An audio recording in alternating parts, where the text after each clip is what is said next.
Dostlar yaxşımısınlar? Mana talla bazarlarımız bu. Bizning dostum markasidagi xayşalarimiz kirib atadi. Har qaysi yerlardan vakalat qabul qilyapmiz. Urumchining chekkalar 24 soatda, Shinjongning chekkalar 48 soatda yetkazilgan aktimiz bor.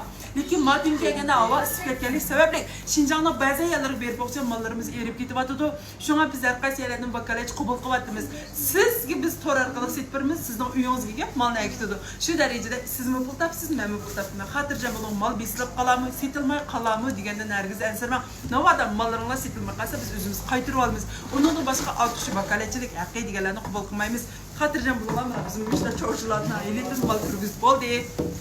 Unda bo'lsa, mening bilan aloqalashingiz telefon nomerimiz bo'lsa 184 49 84 45 55 nomer bilan aloqalashingiz. Mushunda kep do'konlaringizga kep mallarni to'liqlab beramiz. Xotirjam bo'lsanglar bo'ladi. Ayşemxan öz berib təşviqatlarını qılıb berdi jumu. Xotirjam bo'linglar. Unda bo'lsa sizlarni saqlayman. Mening bilan aloqalashingiz.